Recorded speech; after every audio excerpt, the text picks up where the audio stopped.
Good morning. Welcome to Abundant Life Homestead, where 4 days a week we come together for a morning Bible study and chat and fellowship together.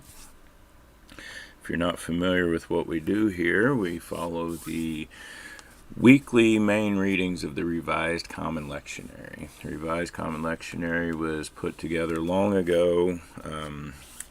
Without having it in front of me, I believe it was 11 different denominations committees came together and put together a 3-year journey, a 3-year study through the Bible. And many Christians around the world still use this. Several preachers and teachers, Sunday school teachers, even those who are in school for ministry, they use the Revised Common Lectionary, and we take the weekly readings and we break it down into the 4 main readings of the week. And on Mondays we read the Gospel, Tuesdays we read the New Testament passage, Wednesday we read the Old Testament passage, and Thursday we read a wisdom passage. And then we sit down and we discuss it. We see how it hits us, how that Scripture touches us, how we understand it at this moment, or how we connect with it. And I invite everybody to join in on that. You don't have to be a trained theologian or scholar, and I'm certainly not either one of those. There's no reason to pretend that we're smarter than we actually are.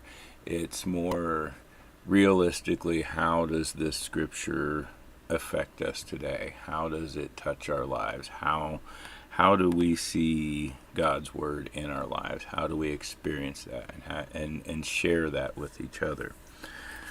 Otherwise, we are free to talk about whatever you want, anything you want. Feel free to derail the chat at any time, as long as we do get our time to read the Scripture, though. I do ask for that. And who do we have so far? Good morning, Richie. Glad to have you with us, brother. And Michael Davis. Good evening to you, my friend. Michael says, I confess I'll be doing some work while we do this. Not ideal, but I use the hours beforehand to help the partner with her work, so it's automated.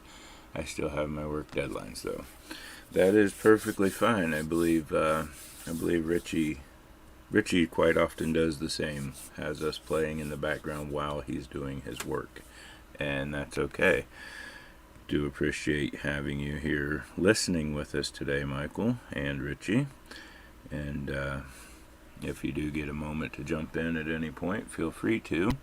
MS Bliss, good morning to you. Glad to have you with us. Hope everyone is doing well today.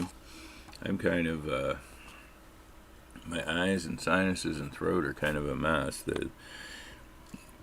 We're starting to warm up again from having that little bit of a cold snap, and I think the plants are putting out their last effort for getting pollen out, and the humidity is supposed to be high, but the air sure feels dry. My eyes are burning, my nose is really dry, my throat's constantly tickling, and I've been using chapstick more in the last 2 days than I normally do in a month. It's just everything seems so dry right now. But so if I have to cough and clear my throat a lot more and drink a whole lot more coffee just to keep my throat wet, that's fine. I think we'll still be fine. Get through it.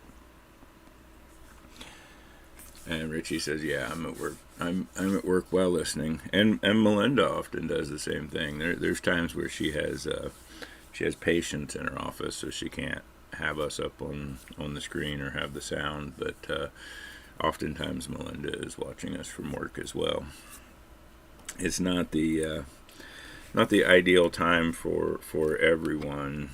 This 8 a.m. to 9 a.m. I know a lot of people, especially here in our time zone, a lot of people get to work at 8 o'clock in the morning, and I know if we start heading out towards the west coast, most people are still asleep, and for the rest of us, like Michael, it's evening for Michael.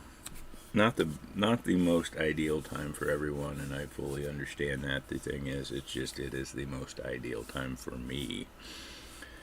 Melinda and the boys leave a little after 7 to go to for the boys to go to school and Melinda to go to work, and Grandma gets up. Grandma tries to get up and wants me to start making her breakfast at 9 a.m. So between 7 and 9 is really my quiet time, and it's the only real time of the day where I don't have chaos to face. So I generally spend the first part of that in prayer and in study, and then I come to you in the 8 o'clock hour and share the day's reading with you. But today we are reading Jeremiah chapter 4, verses 11 and 12, and 22 through 28. It's interesting the way this study is jumping around in Jeremiah. I think we've been on Jeremiah for 3 or 4 weeks now, and we've been in Jeremiah 1, Jeremiah 2, Jeremiah 18. Jeremiah 18 was last week.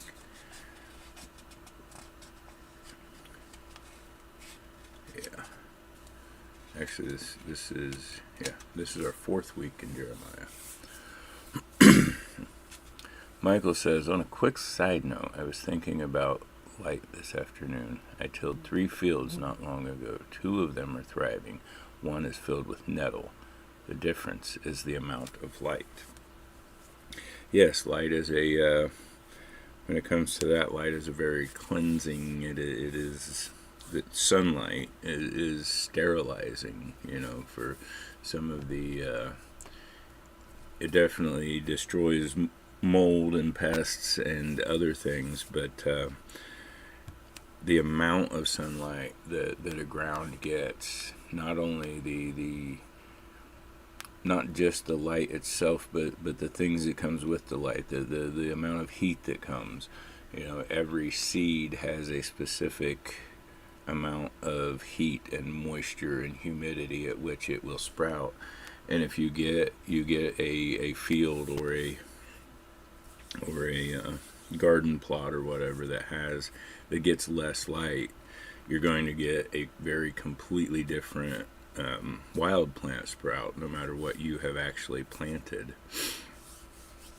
And yeah, you're taking it in that direction with the light of God, or Christ being our light.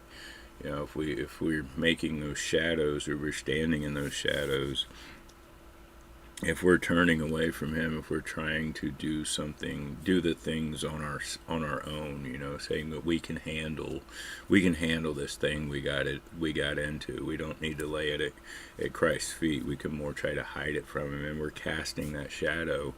We're going to get a whole lot more weeds in that shadow. And then we're going to look for who to blame and not realize until we, like I've said many times, we look down and we can't see our own feet, and we realize it's us casting the shadow. It's us holding on to that thing. It's us bringing those weeds in. Ooh. That's a good way to put it. And I do going to that in the literal sense, I do think about that a lot with the light and the different areas of tilling. I just plowed and tilled one area that's right alongside my woods. The woods is to the south, so here, I think it would be opposite for you, Michael, but here the sun is pretty much always to the south. Now during the middle of summer, it'll come straight up. It'll rise kind of far northeast, and it'll come to the south, and then it'll set into the northwest. So there's areas along the woods that always have shade, and I purposefully plowed and disked an area up by the woods for where I'm going to put my next section of wild habitat, and I'm going to put I'm going to add a lot of milkweed and different things to it, but I'm fully expecting a very different variety of the natural seeds to come up than what's in the south pasture that always gets sun.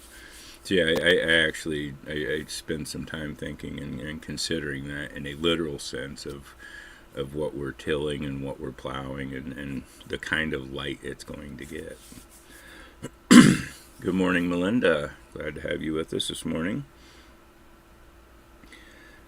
Melinda has been still wearing her heart monitor. I don't know how long the heart monitor is going to be worn, but I think she's realizing the extent of what is going on because of the amount of time she has to hit that heart monitor. It records 24/7, but pushing the button kind of puts a keyframe in there, gives the doctors a place to look. And then I didn't realize till she was explaining to me this morning that she even it's an app on her phone, I guess, that she has to put in what was going on, what she was feeling, or what she was doing when she hit the button. So hopefully this heart monitor is going to bring Melinda some answers.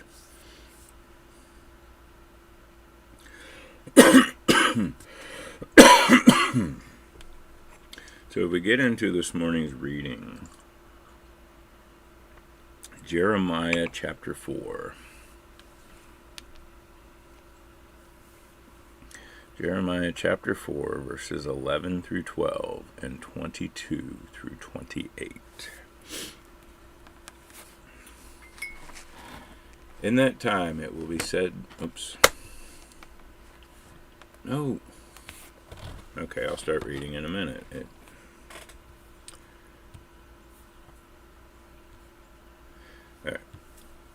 In that time it will be said to this people and to Jerusalem, a scorching wind from the barren heights in the wilderness comes at my command against the daughter of my people. Not a wind to winnow, and not to cleanse from chaff, as when threshing, but a wind too strong and full for this comes at my word. Now I will also speak judgment against my people.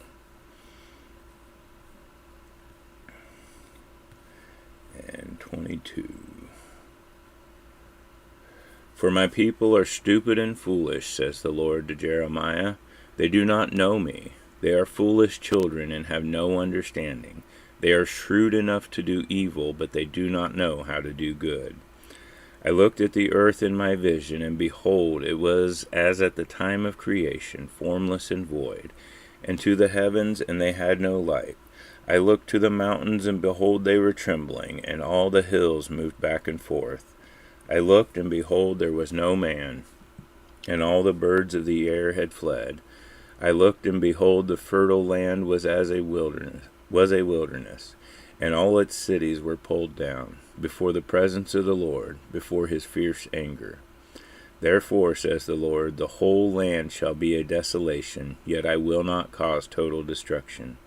For this reason the earth shall mourn, and the heavens shall become dark, because I have spoken, I have decided, and I will not change my mind or relent, nor will I turn back from it.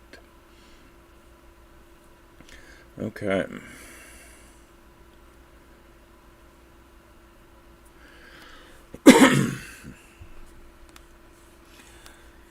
Melinda says, poor Gideon's rough days are continuing. His favorite pen broke today. Aww. Yeah, Gideon, our youngest son, he's had a few rough days. He apparently fell a couple times yesterday. At one point, he might even have got trampled a little bit.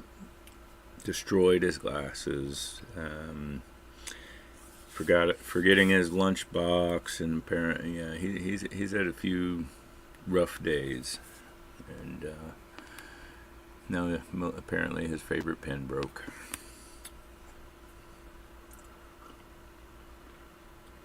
So, in that time it will be said to this people and to Jerusalem, Yeah, we've been talking, when we get into Jeremiah, we talk about, kind of what's going on, both with the northern country of Israel and with the southern kingdom, Judah, or all of it being Israel.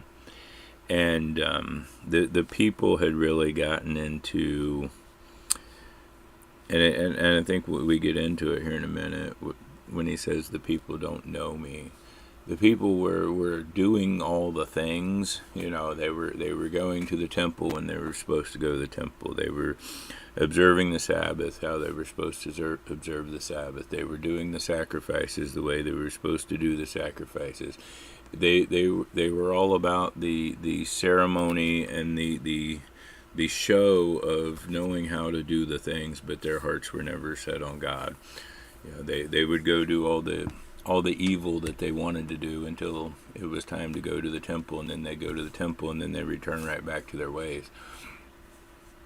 Very, very much it was more about the ceremony and the socialization of being part of the religious group in the town, I guess you'd say. To say that you were practicing, but you were a practicing Jew, but not really a practicing Jew. And you might be able to hide that from the people. You might be able to hide in the pews of the church from the people, but that's something that can't be hidden from God. He knows where your heart is. He knows where your mind is. He knows what you are set on and what you sacrifice to. He knows what your God is, where your emotions, your thoughts, your mind truly go.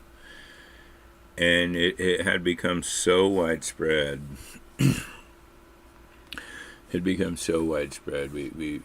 Throughout the people.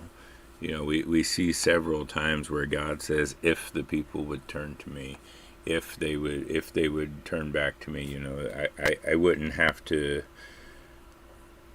allow judgment upon them. If they would turn back to me, they wouldn't feel my wrath. And I think, even Jeremiah chapter 4 starts with that. If you will return, O Israel, if you will return to me, and if you will put away your detestable things, and remove your man-made gods from my sight, and not stray or waver, if you swear your oaths as the Lord lives, in truth, in justice, and in righteousness, then the nations will bless themselves in him, and in him they will glory. He kept giving them a way out, if you will turn back to me, and they, as a whole, the people didn't. We see over and over and over again with the Israelites, I think, just as much with us today. We don't learn until times get real tough. We tend to not seek God except for when things are bad, when someone in our household is going through a terrible medical condition, or when our finances are so crunched that we don't know how we can pay the bills, or when we just feel like we're getting constantly attacked. That's when we turn to God, when he's protecting us, when that hedge is around us. We often find ourselves getting into that routine of doing all the things, but not necessarily turning to God and bowing down to him and surrendering to him and truly praising him in the good times. It's counterproductive for us to do that, but it seems like that's something that has been a natural course of human action since the beginning of time. We getting into that routine, getting stuck, nothing bad is happening. His hedge is around us, his hand is over us. Nothing comes through that hedge that he does not allow. And we're feeling blessed, and we're being blessed, and it turns into routine.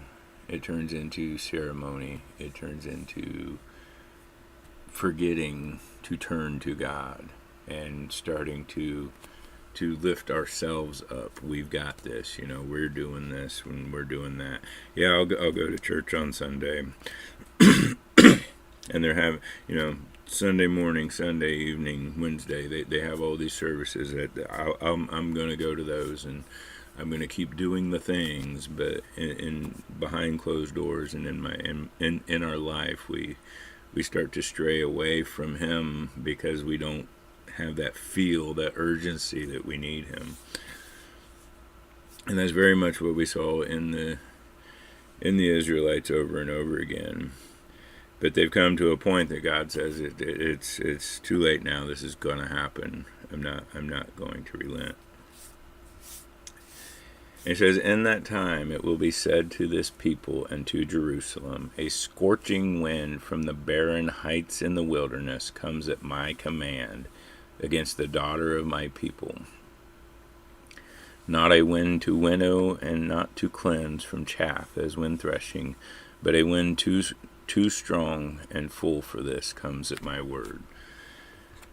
When we talk about wind, we see a lot of strong wind here at the homestead especially. And I think a big part of it is that the wind comes from the west, and to the west we have like a 600-acre flat field, no fence rows, no tree lines. It's flat field, and it just, and on top of that, geographically we have a big lake to the north of us and a big lake to the south of us, and we kind of our homestead kind of sits directly in the center, right between those two lakes, and it's like it just funnels everything. And we deal with the wind a lot. There is not a building or tree on our property or our neighbors' properties that are not damaged by wind. And we've seen some bad ones. We've seen big tulip tree get ripped in half. We've seen the entirety of the barn roof, the whole thing come off in one piece in one windstorm, and it flew about 300 feet. We've had recently this past year during one of those really bad tornado nights, we got hit with a front that was nearly 100-mile-an-hour winds, and even my big army truck, I was in the carport. I had my weather radios on and everything, and two computers and this and that, but I was outside in the carport and had my truck blocking the front of the carport, and I watched that truck start to lift up. The space between the tires and the fenders started getting bigger, and it wasn't till that point that I suddenly felt a little fear. But it only lasted, that particular wind only lasted about 30 seconds, and we didn't get a ton of damage other than some trees down.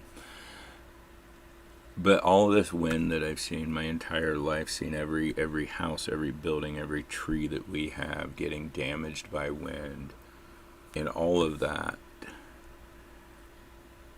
it's never been that is only a scratch in the surface of the wind that could hit us, the wind that can be produced, the wind that could come directly from the finger of God and wipe everything out.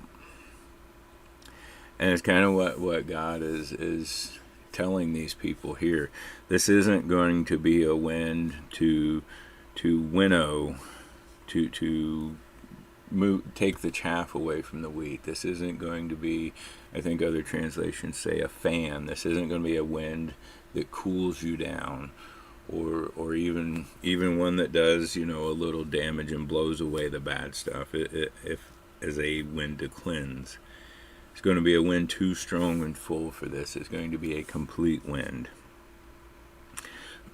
Metaphorically, he saying that this is going to be a wind, and this comes at my word. I'm going to allow this to happen.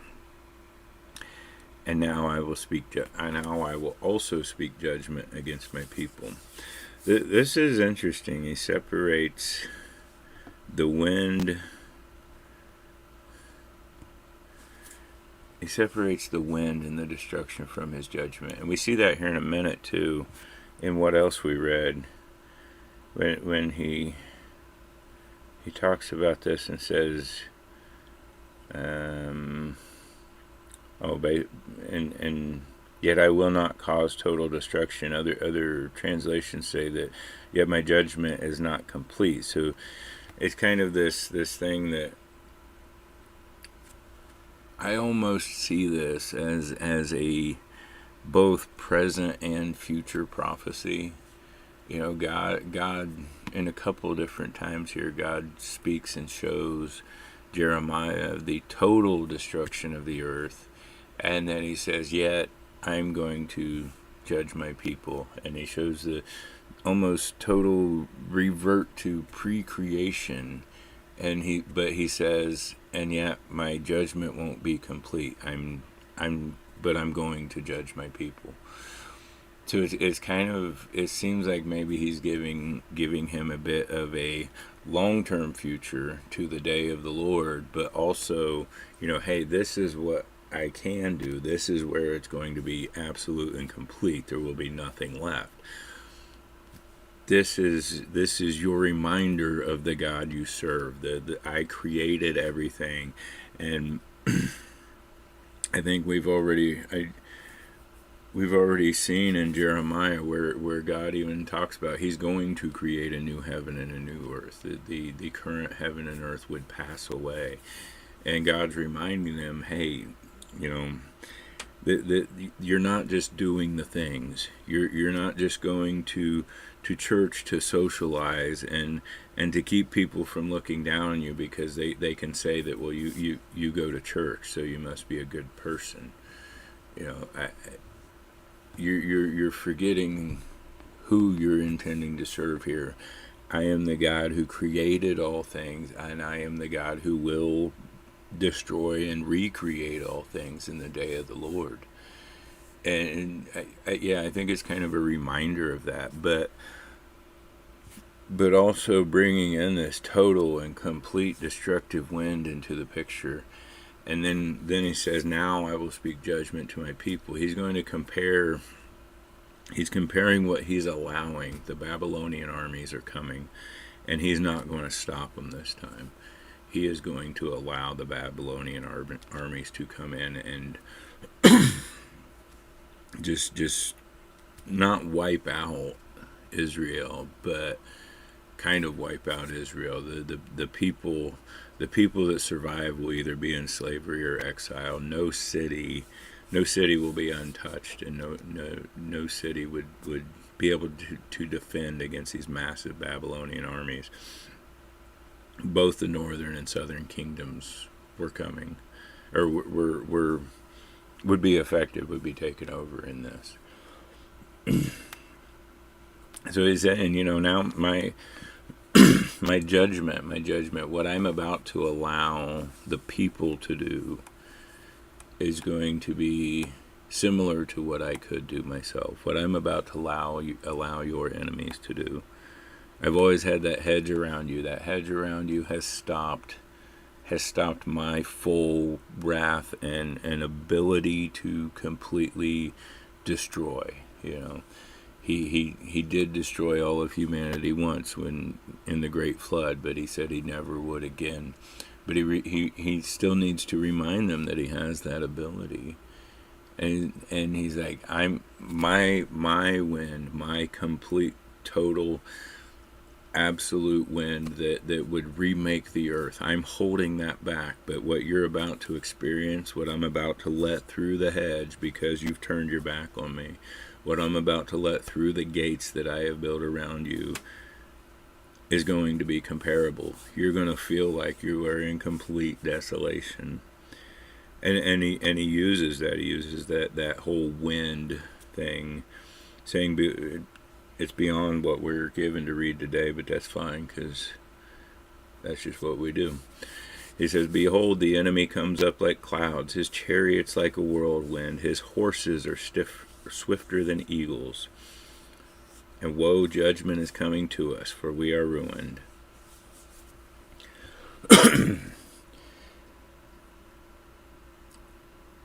And then he even in this, he gives them, wash your hearts from wickedness that you may be saved. He gives them this way out, but I think he kind of knows that that's the point where they're going to call out to God after the enemy comes, after the enemy attacks, after the armies have busted through the gates and are killing the people and enslaving them and driving them out. After the chariots and the horses have come, then they cry out to God. And it's interesting. I mean, God takes credit for it as judgment, and the people kind of blame God. You know, when they say it's God's judgment, and God says it is my judgment, but it's really, as we often say, he's kind of stepping back and saying, you're going to deal with your own consequences. What you did, what you've done, I've given you a whole lot of chances, but now I'm going to step back. I'm going to let you face the consequences of what you've done.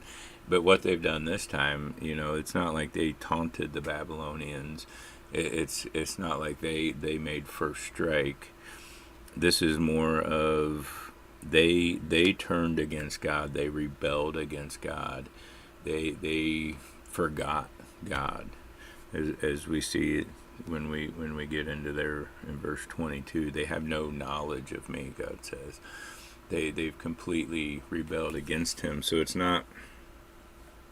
It is, but it isn't. I guess it's not necessarily the consequences of. You know, the consequences of rebelling against God like that, I guess, could and should be complete and total destruction. Could and should be this complete and thorough wind that he's talking about. You know, if God did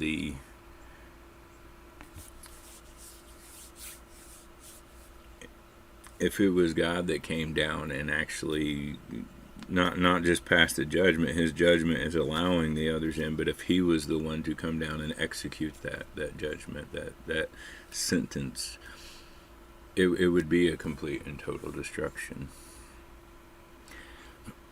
So the consequence of them rebelling and turning against God is similar to what he could and should and what they deserve, but won't quite be complete. Won't quite be at the level that God can do it, but it's still going to touch everything. It's still going to affect everyone and everything.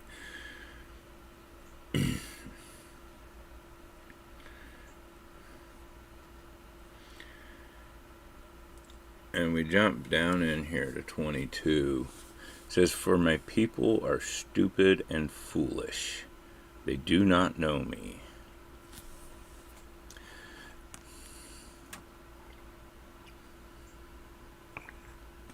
So an interesting thing here, God saying that, and I'd have to look and see what other translations say here, because I doubt they all say stupid and foolish, but God calling calling the people stupid or foolish, but it also says my people. He still, he's not going to let go of them to the point of complete giving up. He will he's not going to say, you know, these were my people and they're not anymore. He's not going to say, I'm allowing this to happen and I'm completely giving up. I'm walking away. Those aren't my people. You know, those who wronged me, they're not going to see me anymore. They're not going to be part of me. Their life is just their life isn't going to be part of my life anymore. Just because they they turned against me. So he acknowledges their complete foolishness, and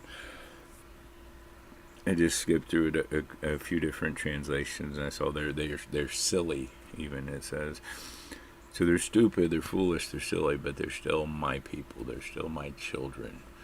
And I think as any parent, we can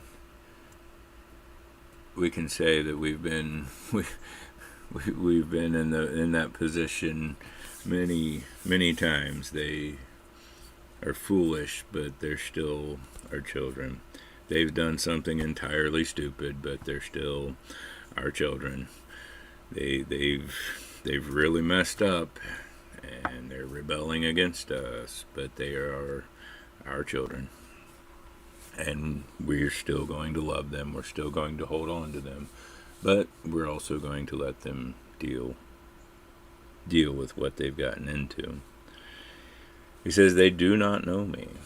They do all the things, as we said. They go to the temple. They make the sacrifices. They observe the Sabbath and the special feasts and other observances. But they don't turn their hearts toward God. They aren't centered. They aren't focused on Him. They're more focused on the social aspect of it, and the social status that they gain by attending the temple and those services. They're serving themselves without serving God. So they don't even know me, and they're foolish children. It's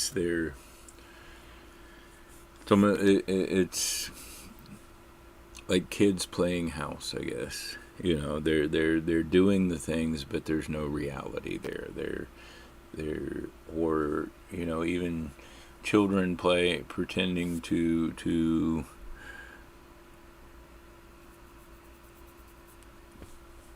pretty much anything, I guess. Pretending to have wars, or pretending to be teaching in a university, or as I said, playing house. It's just foolish. It's silly. It's fun for the kids. They're having a great time, but there's no real substance to it. And they have no understanding, he says. They don't even necessarily know what they're doing. They're imitating their forefathers. They're imitating what the Jews did when they were close to God. They're imitating Moses and the people, and Joshua, and when Israel, or when Jerusalem was built. They're imitating their forefathers and what they saw, without having any real understanding of what it is they are doing. And I think we can get into that, even beyond just church. We go to church because Mom made us go to church every week, and we go to this church because our family has always went to this church. And we say this prayer at every meal because we were raised to say this prayer at every meal. And we make, and for some people it's we go to church on Christmas or Easter. If you have a local church that you go to, you find out those are 2 days of the year that the pews tend to be full, and sometimes full of people that you've not seen. But it is their tradition, to make sure they go to church on a Christmas Eve service and an Easter service. Or we go to this restaurant every time, every Sunday after church, or we take a nap. Every Sunday we do this, we do that. We get into the ceremony of it because that's how we were raised. That's what we saw our parents and our forefathers do. And we do that in everything. It's not just It's not just in our dealings with God. It's not just in our religion versus our relationship with God. When we're imitating, we're definitely into the religion, but we're not so much in the relationship. We don't see that part. We don't know that part when we're imitating, when we're just doing the things. But we can take that, we do that beyond religion. We do that because we do that with our political parties. I'm a Democrat or I'm a Republican because my parents were. If you look, you can find many videos of people asking why they are this or that in a political party, and a very common answer is my parents were strong in this party, and that's what I'll always be.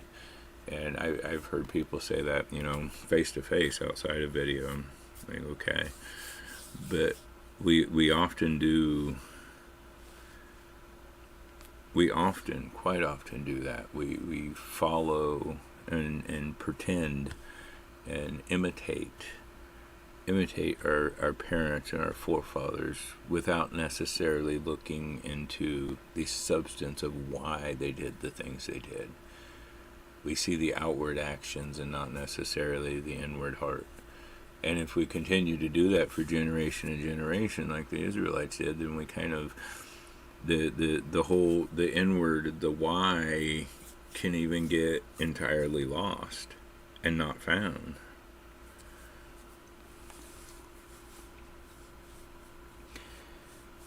Richie says, this sounds to me like God is saying, I am not an enabling father. I won't destroy you, but I won't spare you the consequences of your poor behavior either. In my own life, I realized I call on God.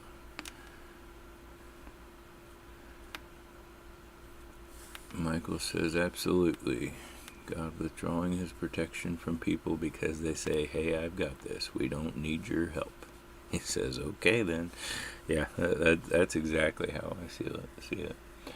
But going back, Richie, in my own life, I realized I call on God less during good times, and as life gets better, that's when I start following my own wants and desires rather than God's guidance. Things always go astray when that happens, and it's not God's punishment. Yeah, it's and I think, like I said, I think we all get into that at times because it's entirely part of our human condition. When things are really great, when we come out of a bad time, when we when we're in something really rough and we're in this valley or we're in this desert and God brings us out of it and we start feeling blessed, we thank God, we praise the Lord. But as things continue to improve and things get better and we end up on that mountaintop or in that fertile ground, we start thanking God less and thanking ourselves more and saying, we got this. I'm climbing the ladder. I'm doing this great thing in my life, and I'm doing this for the church, and I. The further we get from that bad time, the more it becomes about how we are taking care of ourselves. We're doing this good thing, and less about that this all belongs to God and this is all God's doing. And it's kind of the human condition, I think, to get into that. And we just have to continuously remind ourselves.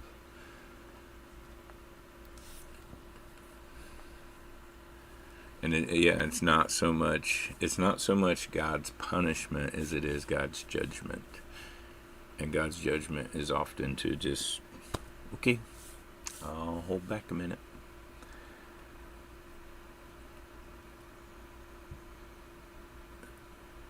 Michael says, you missed me explaining being political one time. I need to clarify. I don't belong to a party. I don't vote how my parents did. I just want to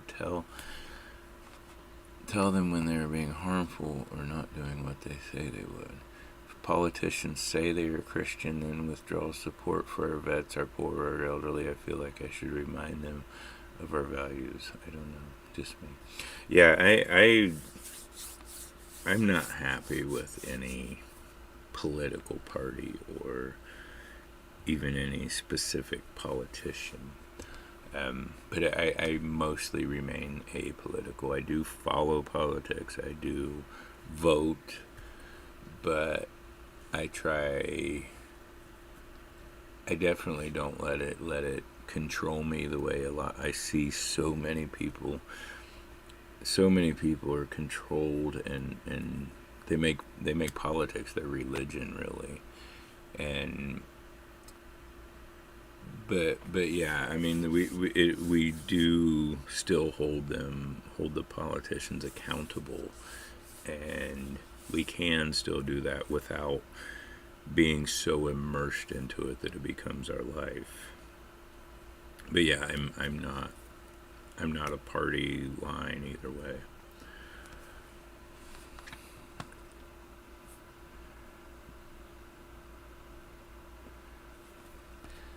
Richie says, ooh, I like this. This is why I disagree with the God won't give you more than you can handle. I believe he absolutely will when we need to be reminded of our need for God in our lives. Yeah, that and I don't know. I see that a lot. God won't give you more than you can handle. I don't believe that comes from the Bible. I think they've taken something else, which is God won't allow any temptation that you cannot handle, that you can't turn away from.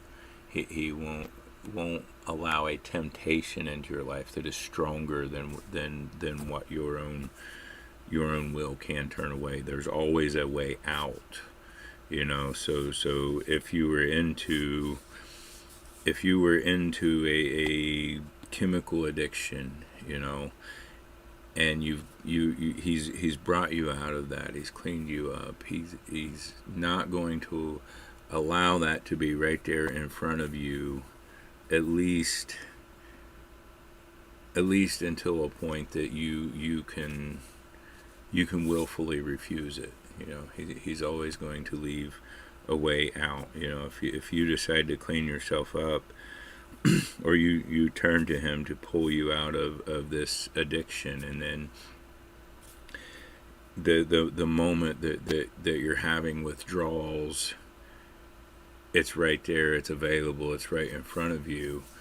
The temptation at that point is kind of overwhelming, and you go right back into it, even though you had already asked him to deliver you, and you're already on your way to getting cleansed. But you go down the road to the point that, yes, you are completely free of this, and then it comes in front of you, and you can say no. And I maybe chemical addiction isn't the best thing to compare that to, but I think where they pull that from is that God will not allow a temptation that you can't handle.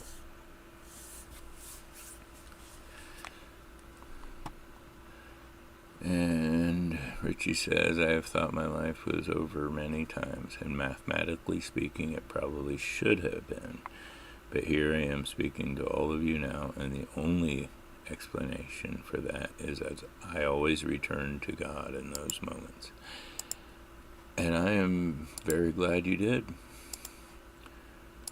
Because God has a plan in your life, and you and I have talked about that face to face, and you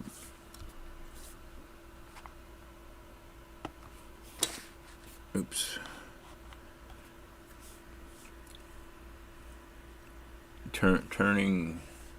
Having those moments, I think, where we turn back to him, even when it's through his judgment, through his wrath, through his holding back, making us remember and realize that we need him. Having those moments and making that choice to need him, because I think this can turn a terribly different way, as much as it did for many of the Israelites when we're put in that position to remember that we need him. If we still turn from him, that's where things can get really detrimental. But we make that decision to turn to him. We make that decision to remember that we need him in all things. And that is that's where we get spiritual growth. That's where we strengthen our faith. In those moments we don't really get stronger in the good times. We get stronger when we make the right decisions in the bad times. And yes, I'm very grateful that you have made those decisions in those moments. You're definitely been a blessing to many lives, including our own.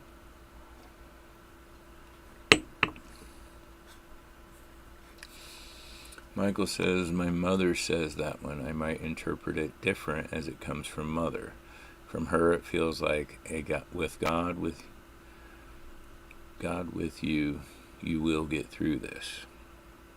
Yeah, and that's that's kind of the point, I think, of what we're saying with the God will allow things that you can't handle so that you turn to him, and with him you can get through it. With God with you, you will get through this.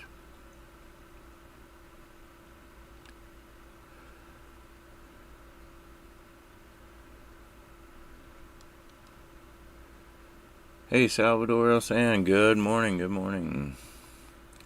Salvador joins us from Germany. It's always good to have you with us, brother. Always a blessing.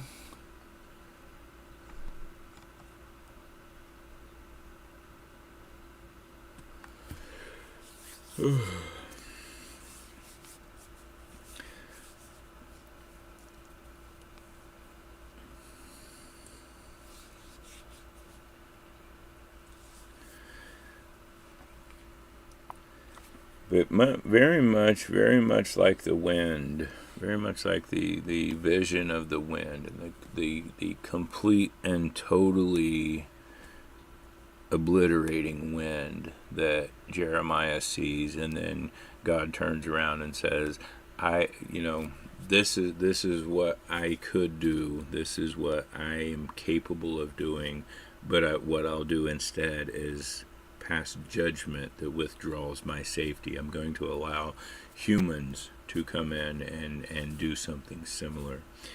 Very much in the same way, God shows Jeremiah, he shows Jeremiah almost like the earth being struck so hard it returns to creation, or returns to a pre-creation state. It says, I looked at the earth, and behold, it was as at the time of creation, formless and void, and to the heavens, and they had no light.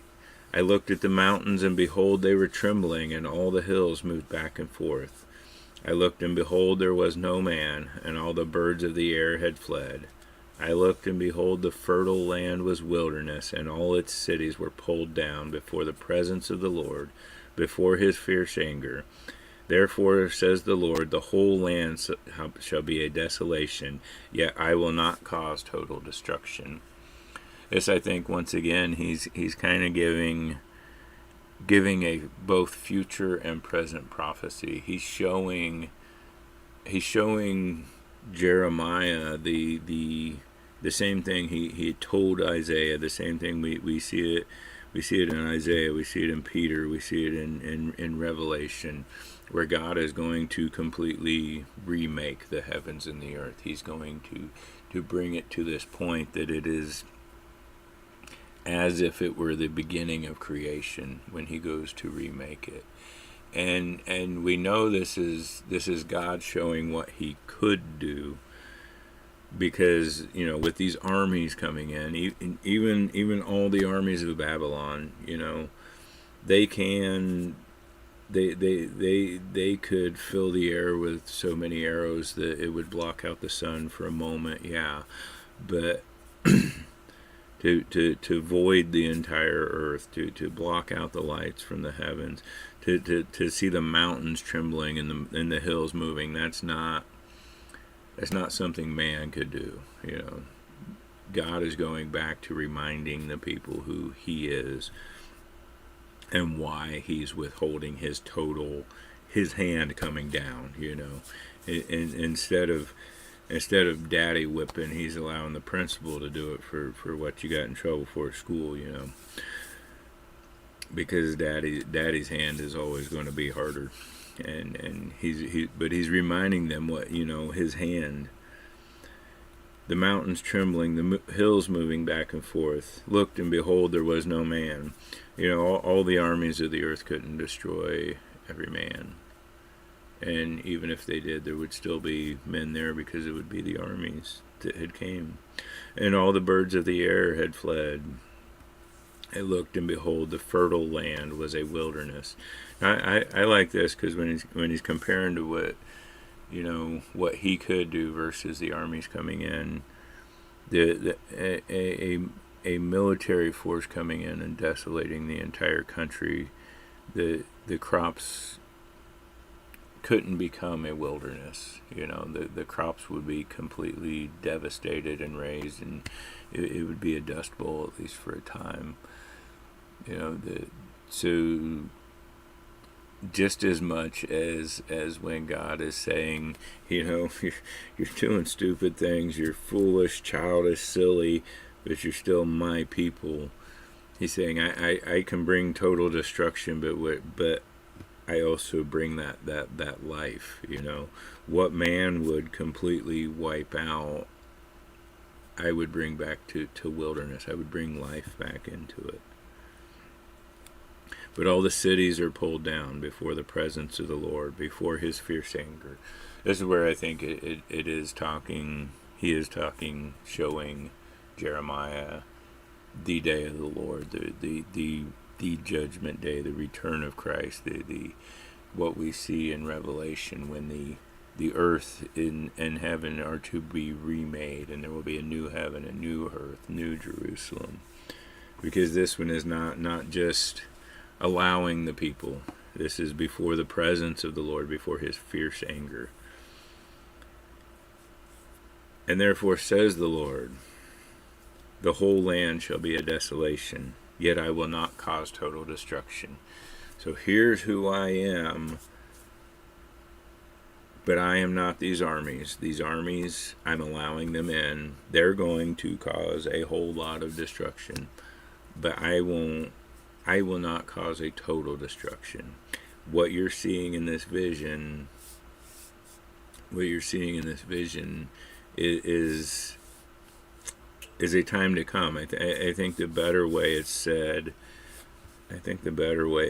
is probably, is it King James? For one of them it says I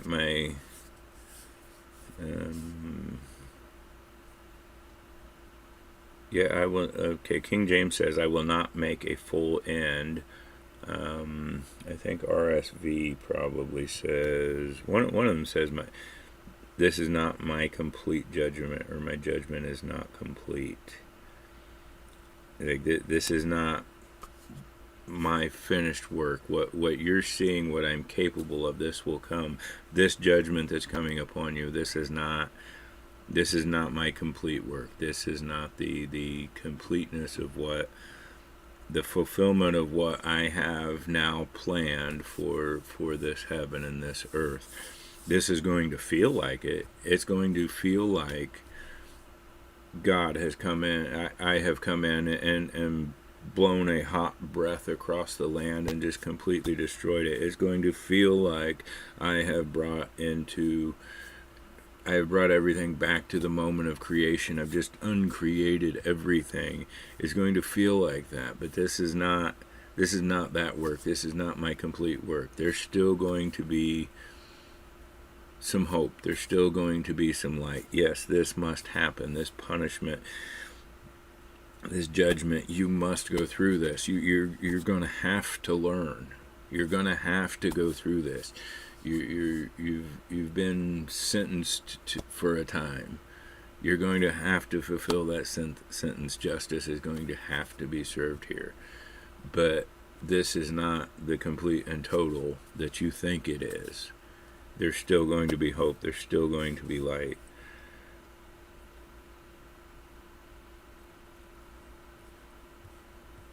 Let me get back to where I was here.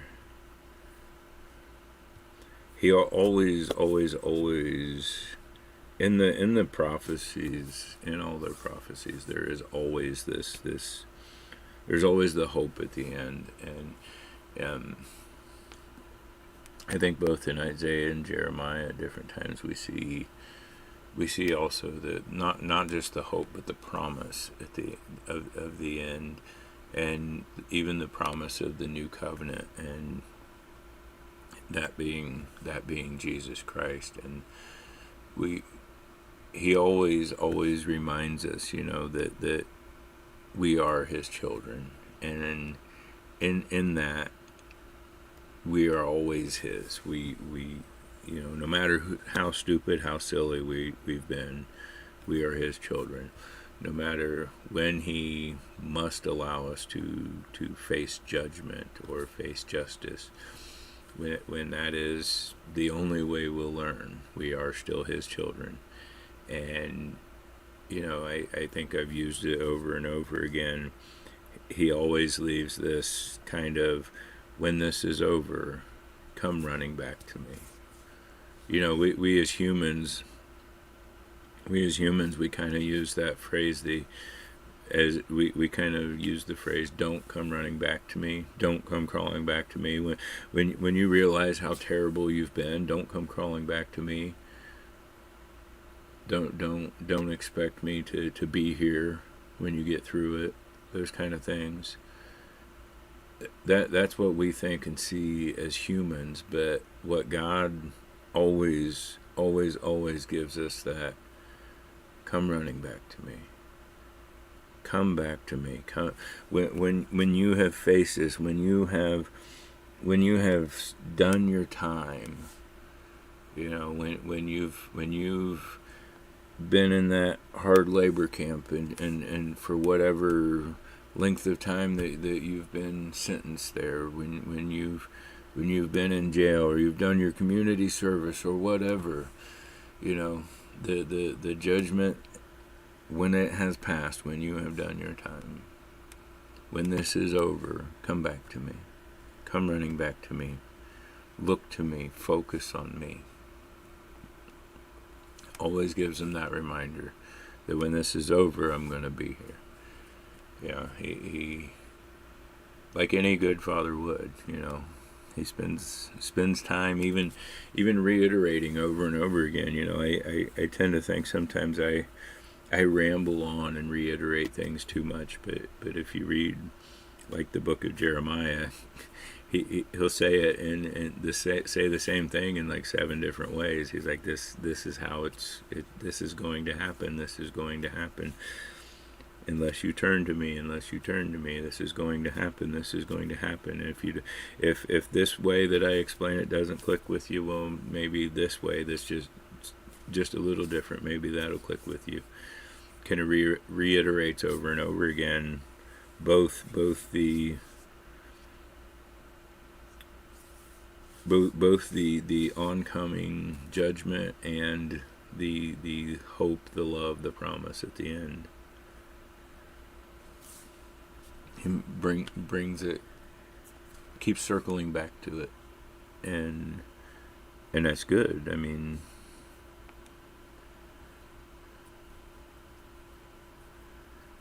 but this is one, this is one of those that, at least in this part, it kind of has this is one with the ultimatum in this moment.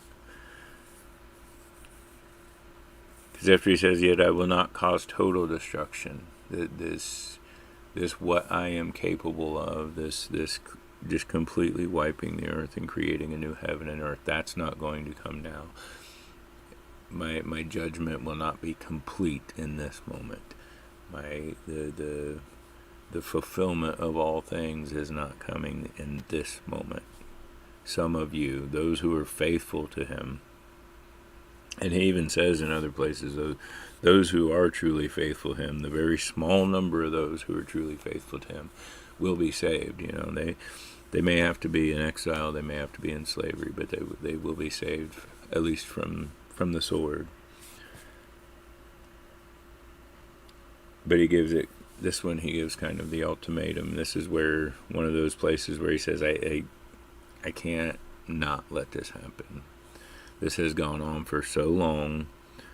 This has gone on for generations, to the point that you've even forgotten why you go to church. You just know you go to church because your parents went to church and their parents went to church, and you're not turning towards me. You're not seeking me. You're making these sacrifices because anybody who's anybody sacrifices this way, so you're doing it this way to fit in. You observe the Sabbath because, well, no businesses are open, no grains being sold, so what else are you going to do? You might as well stay home and rest, right? Completely missing the point. And you've done it for so long that you don't even know why you do those things. You've completely lost sight of me. So there's no way that I can't do this. There's no way that I can't allow this. It has to come. This punishment, this judgment has to come. And for this reason, the earth shall mourn. Even nature, unfortunately, just as the innocent, the women, the children, even man, that like when armies fight, it's not so much the armies themselves, it's their pawns of what the leaders are telling them to do.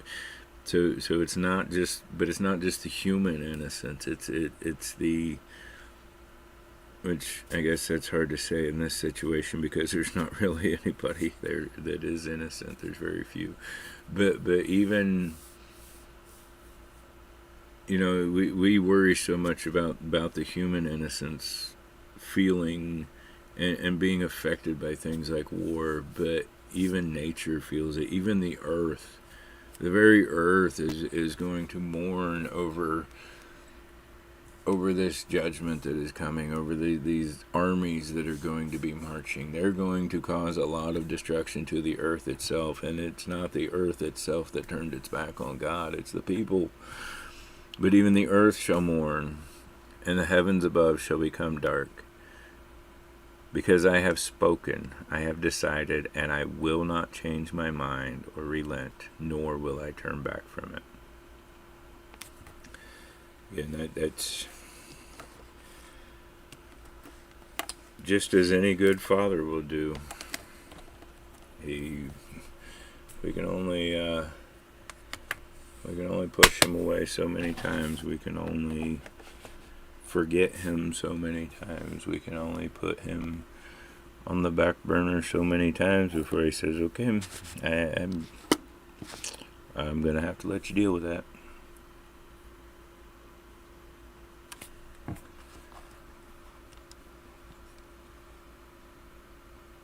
Okay, let's see.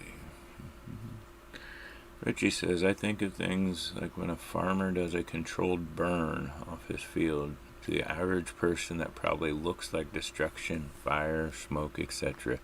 But in actuality, the process restores health. That is a very good picture of what we're talking about. Yeah, God kind of doing a controlled burn. Especially in Australia, backburning actually rejuvenates our flora as well as reducing the harm. And controlled burns, they can do a lot of good for the environment we're in. One thing, a lot of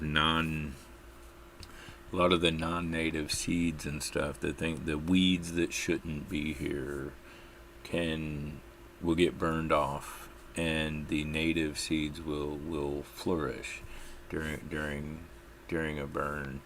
Um, a lot of the dead stuff, the thatch, the thick grass that even water can't get through, all the dead stuff laying around, all the junk that's preventing the ground from being nourished can be burnt off. Gets burnt off in a controlled burn, and it allows everything to flourish.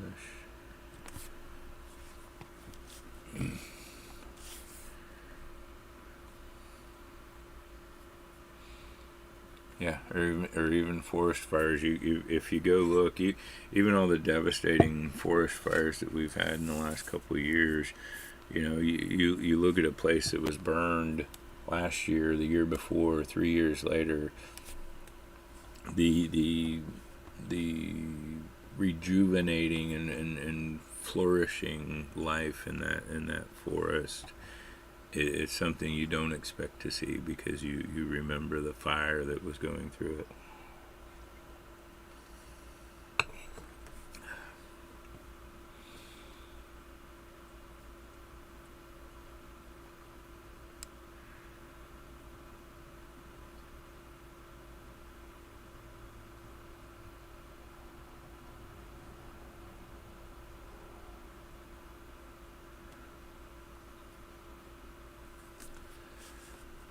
And the land is healthy and sustainable again. I do once in a while burn my back pasture. It's been a while, but I don't think I'm going to do it this year, especially. It's been so dry this year. I've even got some brush piles that I need to burn. In much the same way, you burn brush piles, and that as that ash spreads out, it returns a lot of micronutrients to the land, more so than allowing it to rot and turn into bioavailable carbon. But burning it and spreading the ashes is great when you have the brush piles. But I often burn the pasture, but it's not going to happen this year. Not in the way it's been in the past, because it is so daggone dry right now. I mean, I don't know how much actual rain we've got lately, but it's not much. When we get a storm come through, it might put a tenth. It might put I think the big storm we had, and it's even been months ago, it was like back in June, we had 1/4 of an inch.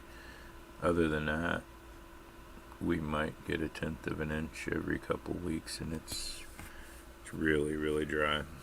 And I kind of made a dust bowl out there when I plowed and disked, but I wanted to have it ready before fall, so I went ahead and did it. But now, it's been 3 weeks later, 3 weeks after I plowed up some in the back pasture. Not a single plant has even started to grow because it has been so stinking dry. There's no moisture, and we're feeling it. The plants are feeling it. The trees are feeling it. But anyway, I don't know where I was thinking or going with that so much, but do thank you all for joining me today. I do want to would like to remind you all to keep each other in your prayers, not just for those who we know are hurting, who we know are sick, not just for those who are going through the bad times. Do make special intercession and supplication for them, especially like Melinda, Coffee House State of Mind. I need to send her an email, but she's going through some stuff right now. She needs some prayer. She's been a big part of our fellowship, and she needs some prayer. and but always for each other as well. It doesn't have to be something long and drawn out. It doesn't have to be a special need. It doesn't have to be this big ceremonial prayer for each and every person. But just as Paul does, mention each other in your prayers. Just mention them. Mention Richie and MS Bliss, Michael and Rich and Coffee House and Salvador Ilsan and both Riches, sold out. That her other friend Rich as well, and just bring each other to the Lord, even if it's nothing specific. Mention each other in your prayers, and I think that something we should always do, and something I do try to do for each and every one of you that I've become familiar with. But otherwise, yes, thank you for joining me. It's a wonderful time we have together. Definitely spiritually nourishing, I think, as Michael came up with one day. I do want to see what I've missed here in the chat real quick. If I can get my glasses back out.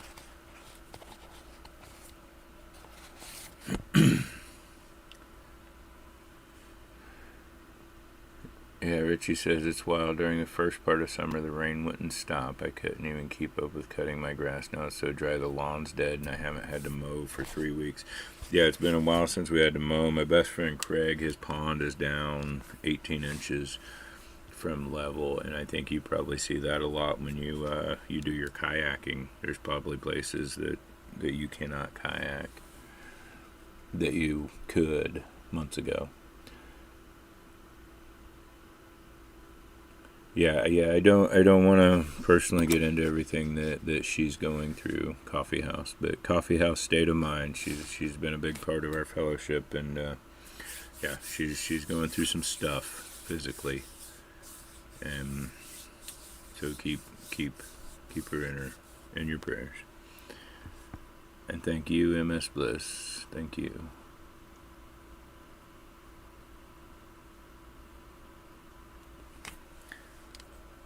Yep, and Melinda